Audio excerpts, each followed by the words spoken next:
1945 کے اندر دوسری جنگ عظیم کے خاتمے کے بعد ہم نے دیکھا کہ یہ ٹرینڈ پھر سے بیلنس ہونا شروع ہو گیا، مردوں کی تعداد پھر سے بڑھنے لگی۔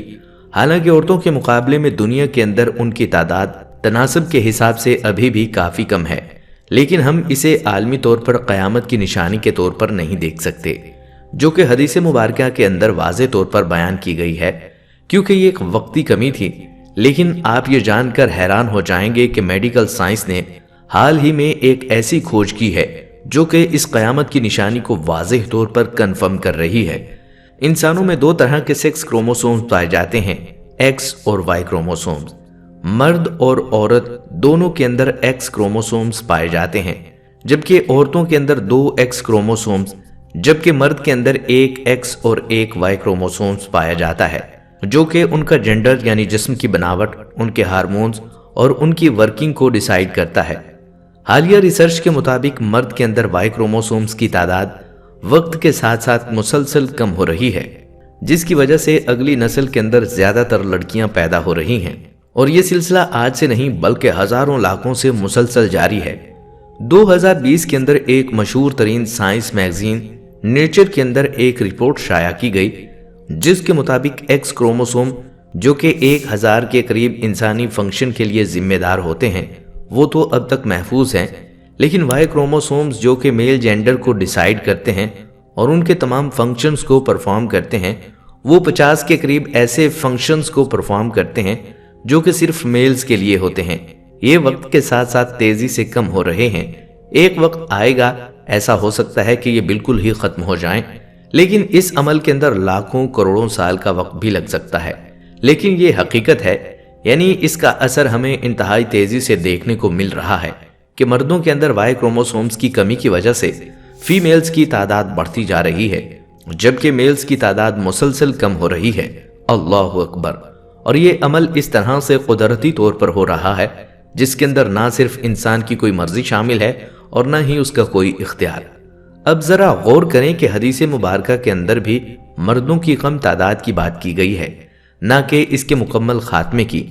لہٰذا آنے والے کچھ وقت کے اندر، کچھ سالوں کے اندر یا کچھ دہائیوں کے اندر ہم اس کا اثر واضح طور پر دیکھ پائیں گے کہ ہماری سوسائٹیز آہستہ آہستہ مردوں سے خالی ہوتی جا رہی ہیں۔ سائنسدانوں کا اندازہ ہے کہ یہ بھی ممکن ہے کہ وائی کروموسوم کے بغیر بھی انسان قدرتی طور پر میل جاندار کو پیدا کر سکتا ہے، جیسا کہ تجربے کے دوران جاپان کے سپنی ریٹس یعنی چوہوں کی ایک نسل جو کہ اپنے وائی کروموسومز کو کھو چکے تھے، وہ اپنے قدرتی جینیٹک سسٹم سے میلز کو ابھی بھی پیدا کر رہے تھے۔ تو پھر سوال پیدا ہوتا ہے، کیا یہ معاملہ انسانوں کے کیس کے اندر بھی ممکن ہو سکتا ہے؟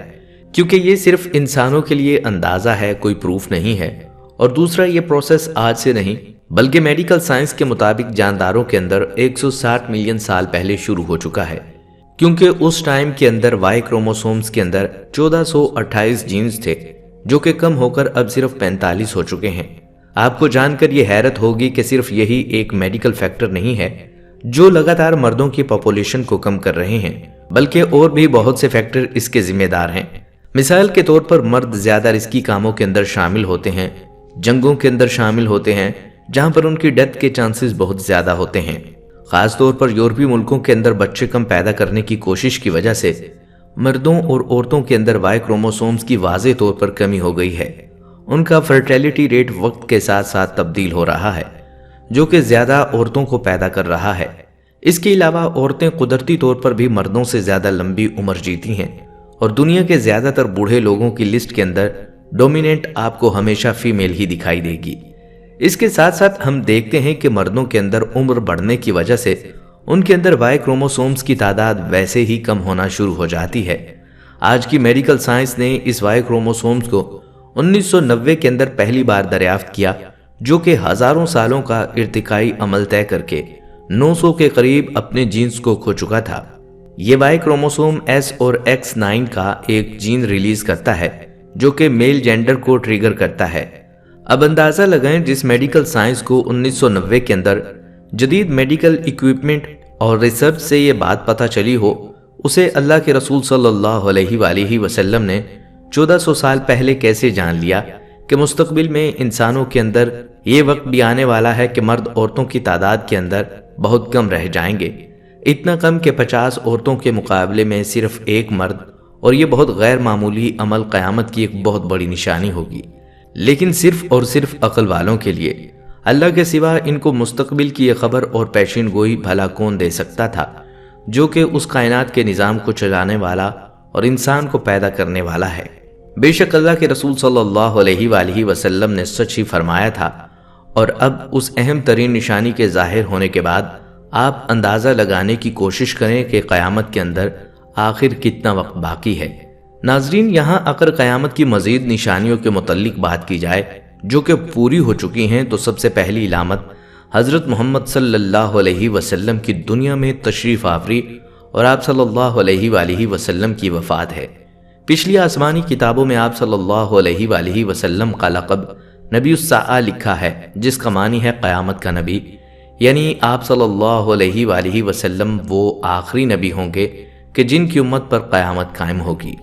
اولاد نافرمان ہو جائے گی، بیٹیاں تک ماں کی نافرمانی کرنے لگیں گی، دوست کو اپنا اور باپ کو پرایا سمجھا جانے لگے گا، علم اٹھ جائے گا اور جہالت عام ہو جائے گی۔ دنیا کا علم لوگ دنیا کمانے کے لیے حاصل کریں گے، نااہل لوگ امیر اور حاکم بن جائیں گے، اور ہر قسم کے معاملات، عہدے اور مناصب نااہلوں کے سپرد ہو جائیں گے۔ جو جس کام کا اہل اور لائق نہ ہوگا وہ اس کام کے سپرد ہو جائے گا۔ لوگ ظالموں اور برے لوگوں کی تعظیم اس وجہ سے کرنے لگیں گے کہ یہ ہمیں تکلیف نہ پہنچائیں۔ جھوٹ عام پھیل جائے گا اور جھوٹ بولنا کمال سمجھا جانے لگے گا۔ امیر اور حاکم ملک کی دولت کو ذاتی ملکیت سمجھنے لگیں گے۔ امانت میں خیانت شروع ہو جائے گی۔ امانت کے طور پر رکھوائی جانے والی چیزوں کو لوگ ذاتی دولت سمجھنے لگیں گے۔ نیک لوگوں کی بجائے رذیل اور غلط کار قسم کے لوگ اپنے اپنے قبیلے اور علاقوں کے سردار بن جائیں گے۔ شرم و حیا بالکل ختم ہو جائے گی، ظلم و ستم عام ہو جائے گا، ایمان سمٹ کر مدینہ منورہ کی طرف چلا جائے گا جیسے سانپ سکڑ کر اپنی بل کی طرف چلا جاتا ہے۔ ایسے حالات پیدا ہو جائیں گے کہ دین پر قائم رہنے والے کی وہ حالت ہوگی جو ہاتھ میں انگارہ پکڑنے والے کی ہوتی ہے۔ زکوٰۃ کو لوگ تاوان سمجھنے لگیں گے، مال غنیمت کو اپنا مال سمجھا جانے لگے گا۔ ماں کی نافرمانی اور بیوی کی فرما برداری شروع ہو جائے گی۔ عورتیں زیادہ اور مرد کم ہو جائیں گے، یہاں تک کہ ایک مرد 50 عورتوں کا نگران ہوگا۔ قیامت سے پہلے حضور اکرم صلی اللہ علیہ وآلہ وسلم کی امت میں 30 بڑے قذاب اور دجال آئیں گے۔ ہر ایک نبوت کا دعویٰ کرے گا، حالانکہ حضور اکرم صلی اللہ علیہ وسلم آخری نبی ہیں۔ آپ صلی اللہ علیہ وآلہ وسلم کے بعد کوئی نبی نہیں آئے گا۔ عراق کا مشہور دریائے فرات سونے کا ایک پہاڑ یا سونے کا ایک خزانہ ظاہر کرے گا جس پر لوگ لڑیں گے۔ چنانچہ اس لڑائی میں ہر 100 میں سے 99 قتل ہو جائیں گے۔ ممکن ہے سونے کے پہاڑ یا سونے کے خزانے سے مراد عراق کا تیل ہو۔ جب یہ علامتیں ظاہر ہو چکیں گی تو سخت قسم کا عذاب شروع ہوگا۔ اس میں سرخ آندھیاں آئیں گی، آسمان سے پتھر برسیں گے، کچھ لوگ زمین میں دھنسا دیے جائیں گے، لوگوں کی شکلیں مسخ ہو جائیں گی۔ پھر پے در پے کئی نشانیاں ایسی ظاہر ہوں گی جیسے ہاتھ کا دھاگا ٹوٹنے پر مسلسل دانے گرنے لگتے ہیں۔ ناظرین، ان میں سے بہت سی نشانیاں ایسی ہیں جو ہمیں پوری ہوتی نظر آ رہی ہیں۔ معروف علماء اکرام نے اس حوالے سے خطرے کی گھنٹی بجا دی ہے اور بتا دیا ہے کہ اس میں سے بیشتر نشانیاں پوری ہو چکی ہیں اور قیامت اب قریب تر آ چکی ہے۔ ان پوری ہو جانے والی نشانیوں میں کرونا وائرس کی وبا، ٹیکنالوجی کا عروج اور ایلون مسک کا اسپیس ایکس مشن کے تحت انسانوں کو کامیابی سے خلا میں پہنچانا اور دیگر وغیرہ شامل ہیں۔ سعودی عرب اور ایران کے علماء کرام نے کرونا وائرس کے متعلق خبردار کرتے ہوئے کہا ہے کہ یہ قیامت کی نشانیوں میں سے ایک ہے۔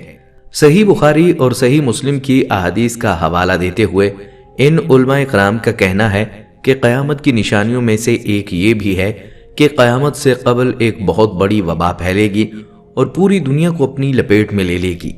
ممکنہ طور پر کرونا وائرس ہی وبا ہو سکتی ہے۔ علماء کرام قرب قیامت کی ایک نشانی یہ بھی بیان کرتے ہیں کہ قیامت سے قبل ایک ایسا زمانہ آ جائے گا کہ وقت بہت تیزی سے گزرے گا۔ چنانچہ علماء کا کہنا ہے یہ نشانی بھی پوری ہو چکی ہے۔ انٹرنیٹ اور سوشل میڈیا آنے کے بعد دنیا سے اس قدر باہم مربوط اور منسلک ہو گئی ہے کہ کسی کو وقت کا احساس ہی نہیں رہتا۔ ایسا لگتا ہے کہ وقت پر لگا کر اڑ رہا ہے۔ اس نشانی کے متعلق حدیث پر رائے دیتے ہوئے عالم دین شیخ ابن باز نے کہہ رکھا ہے کہ ایک وقت تھا کہ ایک خط ڈاک کے ذریعے بھیجے جاتے تھے اور دوسرے شخص تک پہنچنے میں ہفتے اور مہینے لگتے تھے۔ اس سے پہلے مواصلات کے ذرائع اس سے بھی سست تھے، لیکن آج آن واحد میں پیغامات دنیا کے کونے سے دوسرے کونے تک پہنچ رہے ہیں۔ چنانچہ اس حدیث کی روشنی میں دیکھا جائے تو یہ نشانی بھی پوری ہو چکی ہے کہ آج ٹیکنالوجی کے اس دور میں وقت ایک طرح سے اپنی اہمیت ہی کھو چکا ہے۔ صحیح بخاری کی ایک حدیث کے مطابق قرب قیامت کی ایک نشانی یہ بھی ہے کہ اقتدار غلط لوگوں کے ہاتھ میں دے دیا جائے گا۔ علماء کرام اس نشانی کے متعلق بھی یہی کہتے ہیں کہ آج دنیا بھر کے ممالک کے حکمرانوں کی طرف دیکھیں تو صاف پتہ چلتا ہے کہ یہ نشانی بھی پوری ہو چکی ہے۔ صحیح بخاری ہی میں ایک اور نشانی بتائی گئی کہ قیامت سے قبل لوگ بلند ترین عمارتیں بنانے، ایک دوسرے پر سبقت لے جانے کی کوشش کریں گے۔ آج ہم دیکھتے ہیں کہ وہی دور شروع ہو چکا ہے۔ دنیا بھر میں بلند و بالا عمارتیں کھڑی ہو چکی ہیں، اور جس ملک میں سب سے زیادہ بلند ترین عمارتیں موجود ہیں وہاں کے حکمران اور شہری اسے اپنا فخر سمجھتے ہیں۔ ایسی دیگر کئی نشانیوں کے متعلق بھی علماء کرام کا کہنا ہے کہ وہ پوری ہو چکی ہیں، اور اب امام مہدی کا ظہور اور قیامت قریب تر آ چکے ہیں۔ ناظرین، دوسری طرف اگر قیامت کی بڑی نشانیوں کے متعلق بات کریں تو حضرت حذیفہ بن اسید غفاری بیان کرتے ہیں کہ نبی صلی اللہ علیہ وآلہ وسلم نے ہماری طرف متوجہ ہوئے اس بات کا تذکرہ کیا۔ آپ نے پوچھا تم کس چیز کا ذکر کر رہے ہو؟ صحابہ اکرام نے کہا ہم قیامت کا ذکر کر رہے ہیں۔ آپ صلی اللہ علیہ وسلم نے فرمایا قیامت اس وقت تک قائم نہیں ہوگی جب تک تم یہ 10 علامتیں نہ دیکھ لو۔ پھر آپ نے دخان یعنی دھوئیں، دجال، دابت الارض، سورج کا مغرب سے طلوع ہونا، عیسیٰ بن مریم علیہ السلام کا نزول، یاجوج ماجوج، 3 بار زمین کا دھسنا، اور اس کی آخری علامت آگ ہوگی جو یمن سے نکلے گی اور لوگوں کو محشر کی طرف لے جائے گی۔ نبی کریم صلی اللہ علیہ وآلہ وسلم نے قیامت کی جو سب سے بڑی نشانیاں اپنی امت کو بتائی ہیں ان میں سب سے پہلی نشانی دخان ہے، جو ایک بہت بڑا دھواں ہوگا جو ظاہر ہو کر مشرق سے مغرب تک زمین پر چھا جائے گا اور مسلسل 40 دن تک چھایا رہے گا۔ اس کی وجہ سے تمام لوگ پریشان ہو جائیں گے۔ مسلمان تو صرف دماغ اور حواس کی قدورت اور زکام میں مبتلا ہوں گے، مگر منافقین کفار بے ہوش ہو جائیں گے، اور ان کے ہوش و حواس اس طرح ہو جائیں گے کہ بعضوں کو کئی دن تک ہوش نہیں آئے گا۔ یاد رہے کہ اس دھوئیں کا نام دخان ہے۔ آسمان کے دھواں لانے کا مطلب یہ ہے کہ قرب قیامت آسمان پر دھواں ظاہر ہوگا، اور یہ قرب قیامت کی علامت ہے۔ ایک اور روایت کے مطابق ایام قحط میں کفار کی بھوک کی کیفیت کو مجازن دھوئیں سے تعبیر فرمایا ہے۔ پیارے دوستو، یہ قیامت کی پہلی بڑی نشانی کے حوالے سے تفصیلی تذکرہ تھا۔ اب بات کرتے ہیں قیامت کی دوسری بڑی نشانی کی۔ تو یاد رہے کہ 10 بڑی نشانیوں والی حدیث میں نبی کریم صلی اللہ علیہ وسلم نے قیامت کی جو دوسری بڑی نشانی بتلائی ہے وہ ہے دجال کا ظہور۔ یاد رہے کہ دجال کے فتنوں کو اس کائنات کا سب سے بڑا فتنہ بتایا گیا ہے، جیسے کہ نبی صلی اللہ علیہ وآلہ وسلم کا فرمان ہے کہ اس دنیا میں دجال سے بڑا کوئی فتنہ نہیں ہوگا۔ تو آئیے دجال کے متعلق آپ کو تفصیل سے بتاتے چلیں کہ دجال کی شکل و صورت کیسی ہوگی، دجال کے مکر کیا ہوں گے، وہ کہاں موجود ہے اور اس کا ظہور کہاں سے ہوگا، اور اس کو کون قتل کرے گا۔ روایات میں آتا ہے دجال ایک نوجوان مرد ہوگا، وہ بھاری بھرکم جسم اور سرخ رنگت کا مالک ہوگا، عوام میں اس کا لقب مسیح ہوگا، بروایت صحیح بخاری و مسلم۔ وہ ایک آنکھ سے کانا ہوگا، بروایت صحیح مسلم۔ اس کے بال چھوٹے اور گھنگریالے ہوں گے، سواری میں ایک بڑا گدھا ہوگا۔ اولاً اس کا ظہور ملک عراق و شام کے درمیان ہوگا، جہاں نبوت و رسالت کا دعویٰ کرتا ہوگا، پھر وہاں سے اصفہان چلا جائے گا، بروایت مسلم شریف۔ یہاں اس کے ہمراہ 70,000 یہودی ہوں گے، یہیں سے خدائی کا دعویٰ کر کے چاروں طرف فساد برپا کر دے گا، اور زمین کے اکثر مقامات پر گشت کر کے لوگوں سے اپنے آپ کو خدا منوائے گا۔ دوستو، کہتے ہیں کہ لوگوں کی آزمائش کے لیے خداوند کریم اس سے بڑے بڑے عجیب و غریب کام ظاہر کروائے گا۔ اس کی پیشانی پر کاف فیر لکھا ہوگا، جس کی شناخت صرف اہل ایمان ہی کر سکیں گے۔ اس کے ساتھ ایک آگ ہوگی جس کو دوزخ سے تعبیر کرے گا، اور ایک باغ ہوگا جس کو جنت کہے گا۔ مخالفین کو آگ میں اور موافقین کو جنت میں ڈالے گا۔ اس کے پاس کھانے پینے کی چیزوں کا بہت بڑا ذخیرہ ہوگا، جس کو چاہے گا دے گا، اور جو فرقہ اس کا مخالف ہوگا تو اس سے اشیاء مذکورہ بند کر دے گا۔ اس قسم کی بہت سی ایذائیں مسلمانوں کو پہنچائے گا، مگر خدا کے فضل سے اللہ کا ذکر اور تسبیح و تقدیس مسلمانوں کو کھانے پینے کا کام دے گی۔ دوستو، روایت کے مطابق اس کے ظاہر ہونے سے 2 سال پہلے قحط رہ چکا ہوگا اور تیسرے سال دوران قحط ہی اس کا ظہور ہوگا۔ کہتے ہیں اس کے ساتھ جنت اور دوزخ بھی ہوگی، لیکن حقیقت میں وہ جنت دوزخ ہوگی اور دوزخ جنت ہوگی۔ تو جو شخص اس کی دوزخ میں ڈالا جائے گا اسے چاہیے کہ سورہ کہف کی ابتدائی آیات پڑھے، تو وہ دوزخ اس کے لیے ایسا ہی باغ ہو جائے گی جیسے ابراہیم علیہ السلام پر ہوئی تھی۔ پیارے دوستو، روایات کے مطابق اس کا ایک فتنہ یہ بھی ہوگا کہ وہ ایک دیہاتی سے کہے گا، اگر میں تیرے ماں باپ کو زندہ کر دوں تو کیا تم مجھے خدا مانے گا؟ وہ کہے گا ہاں۔ تو 2 شیطان اس کے ماں باپ کی صورت بنا کر آئیں گے اور اس سے کہیں گے کہ بیٹا اس کی اطاعت کرو، یہ تیرا رب ہے۔ دوستو، روایات کے مطابق اس کے ظاہر ہونے سے 2 سال پہلے قحط رہ چکا ہوگا اور تیسرے سال دوران قحط ہی اس کا ظہور ہوگا۔ کہتے ہیں اس کے ساتھ جنت اور دوزخ بھی ہوگی، لیکن حقیقت میں وہ جنت دوزخ ہوگی اور دوزخ جنت ہوگی۔ تو جو شخص اس کی دوزخ میں ڈالا جائے گا اسے چاہیے کہ سورہ کہف کی ابتدائی آیات پڑھے۔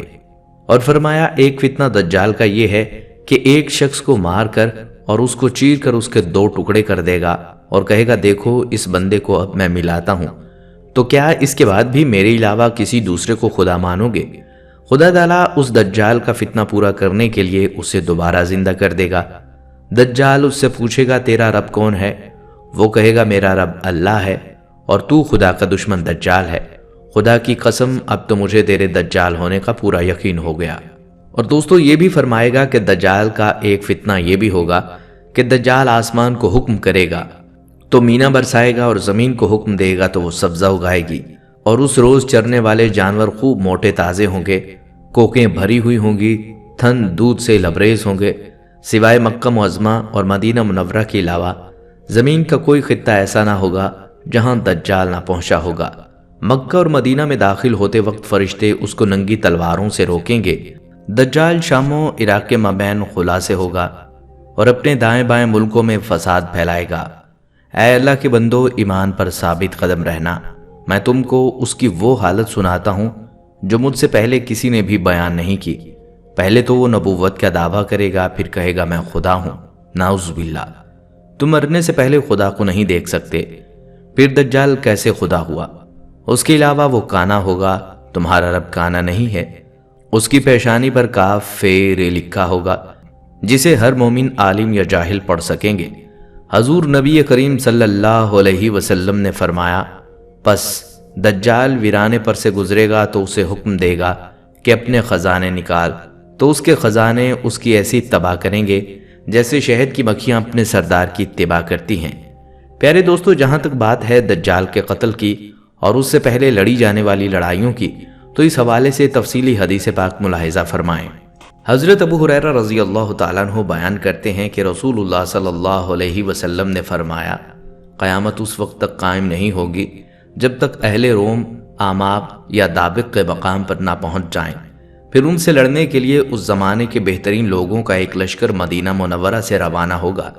جب دونوں لشکر آمنے سامنے صف بستہ ہوں گے تو رومی کہیں گے کہ ہمارے جو آدمی قید کیے گئے ہیں اور اب مسلمان ہو چکے ہیں، انہیں اور ہمیں تنہا چھوڑ دو، ہم ان سے جنگ کریں گے۔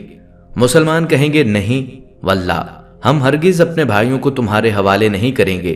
اس پر وہ ان سے جنگ کریں گے۔ اب 1/3 مسلمان تو بھاگ کھڑے ہوں گے جن کی توبہ اللہ کبھی قبول نہیں کرے گا، یعنی انہیں توبہ کی توفیق ہی نہ ہوگی۔ 1/3 مسلمان قتل ہو جائیں گے جو اللہ کے نزدیک افضل الشہداء یعنی بہترین شہداء قرار پائیں گے، اور باقی 1/3 مسلمان فتح حاصل کر لیں گے، جس کے نتیجے میں آئندہ ہر قسم کے فتنوں سے محفوظ اور مامون ہو جائیں گے۔ اس کے بعد جلد ہی یہ لوگ قسطنطنیہ فتح کر لیں گے اور اپنی تلواریں زیتون کے درخت پر لٹکا کر ابھی یہ لوگ مال غنیمت تقسیم ہی کر رہے ہوں گے کہ شیطان ان میں چیخ کر یہ آواز لگائے گا کہ مسیح دجال تمہارے پیچھے تمہارے گھروں اور بستیوں میں گھس گیا ہے۔ یہ سنتے ہی لشکر دجال کے مقابلے کے لیے قسطنطنیہ سے روانہ ہو جائے گا، لیکن یہ خبر غلط ہوگی۔ جب یہ لوگ شام پہنچیں گے تو دجال واقعی نکل آئے گا۔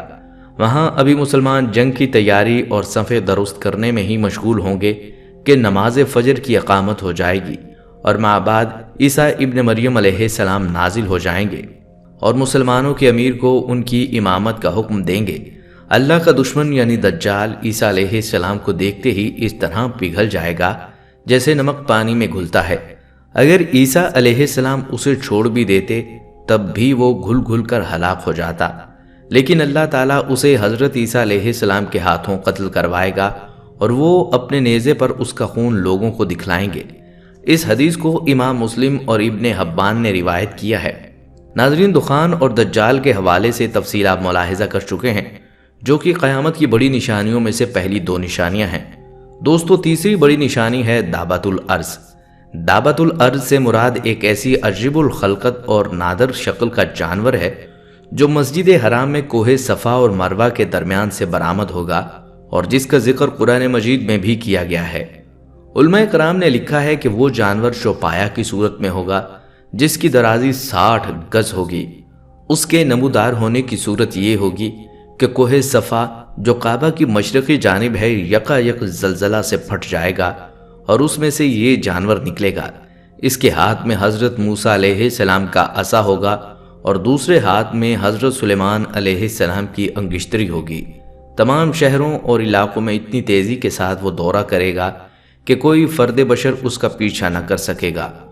دوڑ میں اس کا مقابلہ کر کے اس سے چھٹکارا نہ پا سکے گا۔ جہاں جہاں جائے گا ہر شخص پر نشان لگاتا جائے گا۔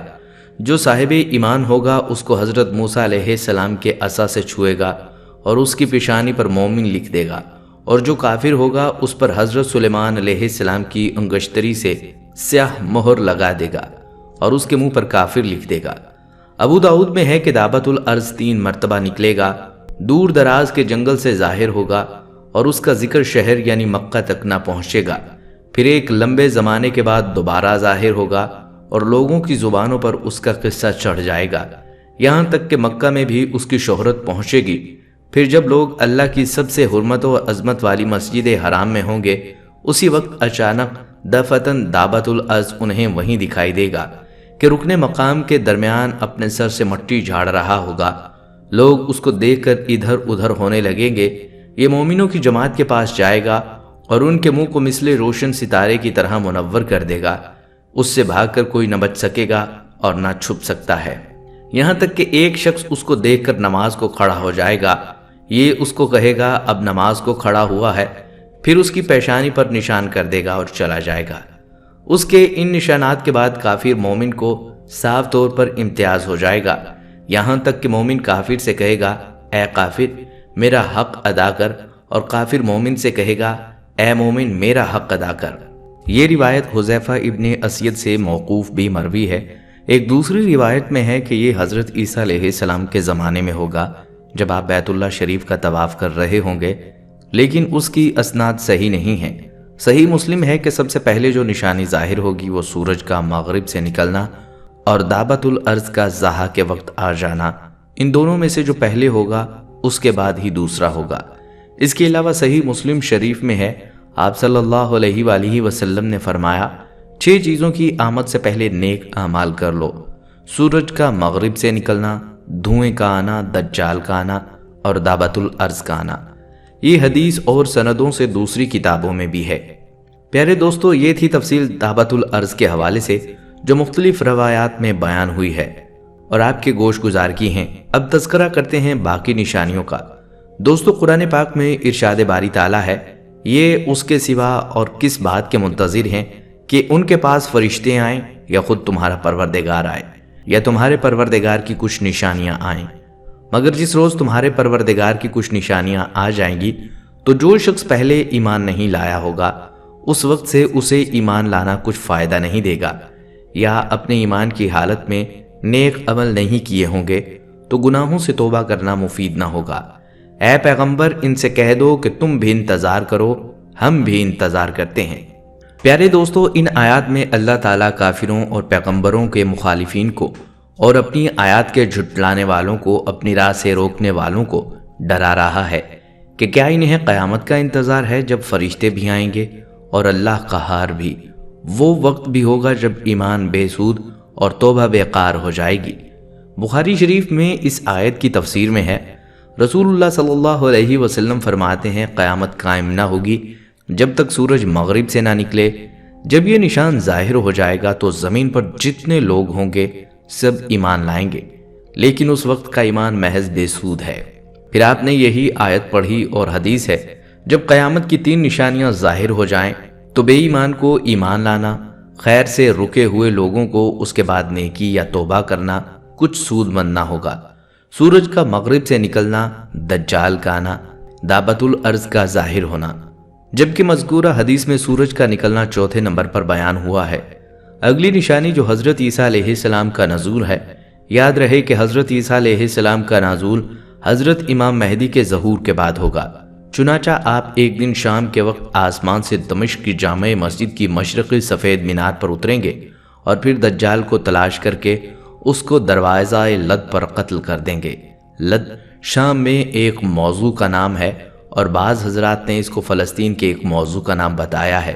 پھر آپ کا نکاح ہوگا اور آپ 40 سال تک دنیا میں رہیں گے اور آپ کی تدفین نبی کریم صلی اللہ علیہ وسلم کے ساتھ ہوگی۔ روایات سے معلوم ہوتا ہے کہ دجال کو حضرت عیسیٰ علیہ السلام قتل کریں گے، جیسا کہ دجال کے ذکر میں اس کی تفصیل آپ نے ملاحظہ کی۔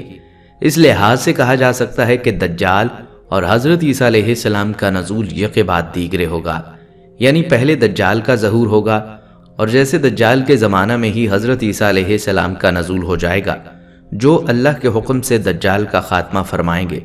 دوستو، اگلی نشانی یاجوج ماجوج کے انخلا کی ہے، جو مذکورہ حدیث کی روح سے قیامت کی چھٹی بڑی نشانی ہے۔ آپ کو بتاتے چلیں، یاجوج ماجوج دراصل 2 قبیلوں کے نام ہیں جو یافس ابن نوح کی اولاد میں سے ہیں۔ یہ دونوں قبیلے بہت وحشی مگر طاقتور تھے۔ ان کا خاص مشغلہ لوٹ مار اور زمین پر فساد پھیلانا تھا۔ یہ قبیلے جس گھاٹی میں رہا کرتے تھے اس کو ذوالقرنین نے ایک ایسی دیوار سے جس کی بلندی اس گھاٹی کے دونوں طرف کے پہاڑوں کی چوٹی تک پہنچتی ہے اور موٹائی 60 گز ہے، بند کر دیا تھا تاکہ لوگ ان قبیلوں کی چیرہ دستیوں سے محفوظ رہ سکیں۔ جب قیامت آنے کو ہوگی اور یاجوج ماجوج کے نکلنے کا وقت آئے گا تو دیوار ٹوٹ جائے گی۔ قرآن پاک میں مزید اس بات کا تذکرہ موجود ہے کہ کس طرح ذوالقرنین نے اس قوم کو یاجوج ماجوج کی یلغار سے بچانے کے لیے دیوار بنائی۔ ناظرین، یاجوج ماجوج کا انخلا بھی حضرت عیسیٰ علیہ السلام کے دور میں ہوگا، اور یہ ترتیب سمجھ میں آتی ہے کہ دجال پہلے آئے گا، پھر حضرت عیسیٰ علیہ السلام کا نزول ہو جائے گا جو اس کا قتل کریں گے، اور اس کے بعد عیسیٰ علیہ السلام ہی کے دور میں یاجوج ماجوج کا انخلا ہوگا جو آپ ہی کی دعا سے ختم ہوں گے۔ یاد رہے کہ یہ بات حدیث پاک میں بیان ہو چکی ہے کہ قیامت کی یہ بڑی نشانیاں اس کے اوپر نیچے ظاہر ہوں گی، جیسے کہ تسبیح کے دانے ٹوٹنے پر اوپر نیچے گرتے ہیں۔ دوستو، اب ذکر کرتے ہیں زمین میں دھنسنے کا، جس کو مذکورہ حدیث میں 3 خسوف کہا گیا ہے، اور آپ صلی اللہ علیہ وسلم نے 3 خسوف کا ذکر 3 نشانیوں کے طور پر بیان فرمایا ہے۔ خسوف کے بارے میں ابن مالک نے کہا، عذاب الہی کے طور پر زمین کا دھنس جانا مختلف زمانوں اور مختلف علاقوں میں واقع ہو چکا ہے، لیکن احتمال ہے کہ یہاں حدیث میں جن 3 خسوف کا ذکر فرمایا ہے وہ پہلے واقع ہو چکنے والے خسوف کے علاوہ ہوں گے اور ان سے بہت زیادہ سخت ہوں گے۔ معلوم ہوا قیامت کی بڑی نشانیوں میں سے ایک نشانی یہ بھی ہے کہ روئے زمین پر زمین کے پھٹ جانے یا دھنس جانے کے 3 ایسے واقعات رونما ہوں گے کہ لوگ بہت زیادہ خوف زدہ ہو جائیں گے، کیونکہ ان کے اثرات بہت ہی ہولناک ہوں گے۔ یوں تو دنیا میں پہلے بھی زمین کے پھٹنے کے ایسے کئی واقعات سننے کو مل چکے ہیں، لیکن جن واقعات کی خبر آپ صلی اللہ علیہ وسلم نے دی ہے وہ ہماری سوچ سے بالاتر ہیں۔ وہ کس قدر بھیانک عذاب ہوگا کہ روئے زمین پر کوئی بھی اس کے خوف سے بچ نہیں پائے گا۔ زمین کا دھسنا قیامت کبریٰ کی نشانیوں میں سے ہے۔ وہ کب ہونا ہے، کس جگہ ہونا ہے، اس کا علم تو اللہ پاک کی ذات اقدس ہی جانتی ہے، لیکن آپ صلی اللہ علیہ وسلم ان سمتوں کی طرف اشارہ ضرور کر گئے ہیں کہ ایک دفعہ اہل مغرب کی طرف ہوگا، وہ اس قدر بھیانک ہوگا کہ پورا مغرب اس کے خوف کی لپیٹ میں ہوگا، جبکہ دوسرا واقعہ اہل مشرق کی طرف ہوگا اور تیسرا واقعہ اہل عرب کی سرزمین پر ہوگا۔ یاد رہے، زمین کا دھس جانا اللہ رب العزت کے احکامات کی پامالی، نافرمانی، ناشکری اور اس کے عذاب کو دعوت دینے کی طرف اشارہ ہے۔ معلوم ہوتا ہے جیسے آنے والے وقت میں روئے زمین پر صرف بدکار، گنہگار اور نافرمان لوگوں کا ڈیرا ہوگا، جو کثرت گناہ کی دلدل میں جکڑے ہوں گے۔ لوگوں کے روز و شب اور مصروفیات کا اندازہ آپ صلی اللہ علیہ وسلم کے اس فرمان سے واضح ہوتا ہے کہ میری امت کے کچھ لوگ کھانے پینے اور لہو و لعب میں رات گزاریں گے، جب صبح ہوگی تو سب کے سب خنزیر بن چکے ہوں گے۔ اس امت کے بعض قبائل کو ان کے گھروں سمیت زمین میں دھنسا دیا جائے گا۔ جب صبح ہوگی تو لوگ کہیں گے کہ آج رات بنو فلاں کو زمین میں دھنسا دیا گیا، آج رات فلاں قبیلے کے گھروں کو زمین میں دھنسا دیا گیا۔ ان پر پتھر برسائے جائیں گے اور ان پر منحوس ہوا بھیجی جائے گی، جو انہیں اس طرح ریزہ ریزہ کر کے اڑا دے گی جس طرح قوموں کو ان کے شراب پینے، سود کھانے، مردوں کے ریشم پہننے، گانا بجانے والی عورتوں کے اختیار کرنے اور کیتا رحمی کرنے کی وجہ سے بیخو بند سے اڑا چکی ہے۔ دوستو، یہ تھا خسوف یعنی زمین کے دھنس جانے کا۔ اگلی نشانی آگ ہے، جس کے بارے میں فرمایا کہ لوگوں کو ہانک کر زمین حشر کی طرف لے جائے گی۔ اس زمین حشر سے مراد ملک شام کا وہ علاقہ ہے جہاں وہ آگ لوگوں کو لے جا کر چھوڑ دے گی۔ بعض حضرات نے یہ کہا کہ یہ زیادہ صحیح بات ہے کہ اس آگ کی ابتدا ملک شام سے ہوگی، یا یہ کہ ملک شام کو اس قدر وسیع و فراخ کر دیا جائے گا کہ پورے عالم کے لوگ اس میں جمع ہو جائیں گے۔ اس موقع پر اس بات کی وضاحت بھی ضروری ہے کہ اس سلسلے میں بخاری کی جو روایات ہیں، اس میں یہ فرمایا گیا کہ قیامت کی علامتوں میں سے سب سے پہلی علامت وہ آگ ہوگی جو لوگوں کو مشرق کی طرف سے گھیر کر یعنی ہانک کر مغرب کی طرف لے جائے گی، جو کہ حقیقت میں وہ آگ سب سے آخری علامت ہوگی، جیسا کہ یہاں حدیث میں مذکور ترتیب سے بھی واضح ہوتا ہے۔ بس اس تضاد کو اس تعویل سے دور کیا جائے گا کہ قیامت کی سب سے آخری نشانی مذکورہ آگ ہوگی، اور بخاری کی روایت میں آگ کو جو سب سے پہلی نشانی قرار دیا گیا ہے وہ اس اعتبار سے کہ آگ قیامت کی ان نشانیوں میں سب سے پہلی نشانی ہوگی جس کے بعد دنیا کی چیزوں میں سے کوئی چیز باقی نہیں رہے گی، بلکہ ان نشانیوں کے وقوع پذیر ہونے کے ساتھ ہی سور پھونک دیا جائے گا۔ ان کے برخلاف یہاں حدیث میں جن نشانیوں کا ذکر کیا گیا ہے ان میں سے ہر ایک نشانی کے بعد دنیا کی چیزیں باقی رہیں گی۔ دوستو، روایات میں ایسی ہوا کا ذکر بھی کیا گیا ہے جو لوگوں کو سمندر میں پھینک دے گی۔ یہ روایت بظاہر ان روایات کے خلاف ہے جس میں آگ کا ذکر ہے، پس ان دونوں روایتوں کے درمیان مطابقت و یکسانیت پیدا کرنے کے لیے یہ کہا گیا کہ اس دوسری روایت میں لفظ ناز سے مراد کفار ہیں اور ان کو ہانکنے والی آگ ہوا کے سخت جھکڑ کے ساتھ ملی ہوگی تاکہ ان کفار کو سمندر میں دھکیلنے کا عمل زیادہ تیز رفتاری کے ساتھ پورا ہو۔ نیز مذکورہ آگ جس کا پانی آگ کی صورت میں تبدیل ہو جائے گا۔ پیارے دوستو، یہ تھا تذکرہ قیامت کی 10 بڑی نشانیوں کا۔ ہم امید کرتے ہیں کہ آپ کو یہ ویڈیو ضرور پسند آئی ہوگی۔ اگر آپ کو یہ ویڈیو پسند آئی ہے تو آپ سے گزارش کرتے ہیں کہ آپ ہمارے چینل کو لائک کر دیں اور اپنی رائے کا اظہار کمنٹ سیکشن میں لازمی کریں۔ آخر میں آپ سے ایک بار پھر درخواست کرتے ہیں کہ ہمارے چینل کو ضرور سبسکرائب کریں اور ساتھ ہی لگے گھنٹی کے بٹن کو بھی کلک کریں تاکہ آپ کے پاس ہماری آنے والی مزید معلوماتی ویڈیوز کا نوٹیفیکیشن بر وقت ملتا رہے۔